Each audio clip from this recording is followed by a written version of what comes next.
Hello friends, food Bangla চ্যানেলে সবাইকে স্বাগত। আজকে একটা রেসিপি শেয়ার করতে চলেছি। চাল কুমড়ো ডাঁটা দিয়ে আলু বেগুন আর মাছের মাথা দিয়ে আমি একটা রেসিপি করতে চলেছি। আর আমি কিভাবে করব স্কিপ না করে প্রথম থেকে শেষ পর্যন্ত দেখতে থাকুন। আমি এখানে রুই মাছের মাথা নিয়েছি আর কিছু পরিমাণে মাছের তেল ছিল, সেটাকে আমি এর মধ্যে দিয়ে দেবো। আমি মাছটাকে ভাজার জন্য মাছের মাথা পরিমাণ মতো লবণ দিয়ে দিলাম, হলুদ দিয়ে দিলাম। আমার গরম হয়ে গেছে কড়াই, এর মধ্যে আমি পরিমাণ মতো তেল দিয়ে দিলাম।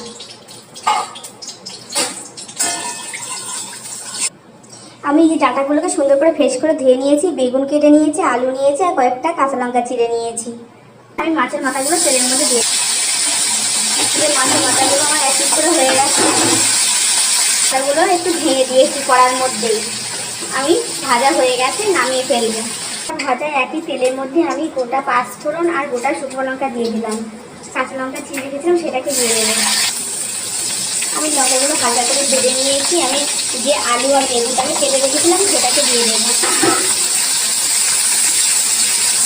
দিয়ে আমি সুন্দর করে লাল লাল করে ভেজে নিয়ে তবে ডাঁটাগুলোকে দেবো। এর মধ্যে পরিমাণ মতন হলুদ দিয়ে দিলাম, লবণটা দিয়ে দিলাম। আর লবণটা আমি একেবারেই দিয়ে দিলাম।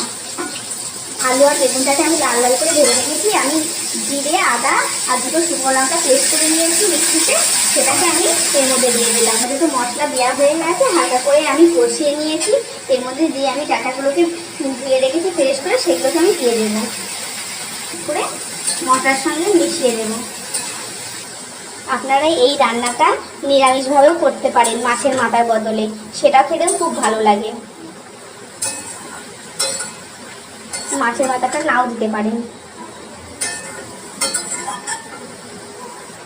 আমি এটা 10 মিনিটের জন্য ঢাকা দিয়ে রেখে দেবো। আমি এই যে 10 মিনিট ধরে চাপা দিয়ে রেখে দিয়েছিলাম। একটু ডাটা দিয়ে একটু রস বার হয়েছে। এর মধ্যে আমি যে ভেজে রাখা মাছের মাথাগুলোকে এর মধ্যে দিয়ে দেবো।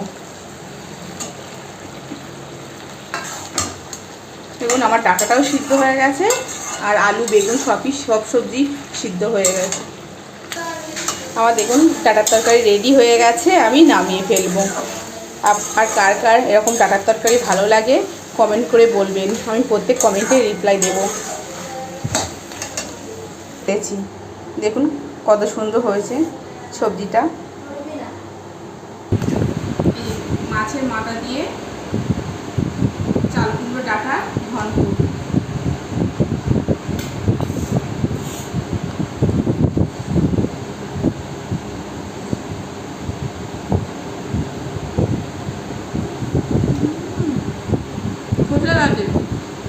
মাছের তেল ছিল যেহেতু,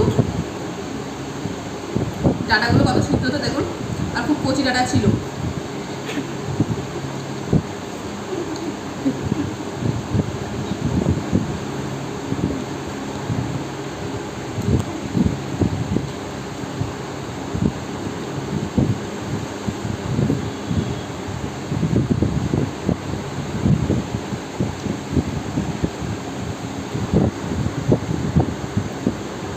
প্রত্যেকটা সবজি খুব সুন্দরভাবে সিদ্ধ হয়েছে।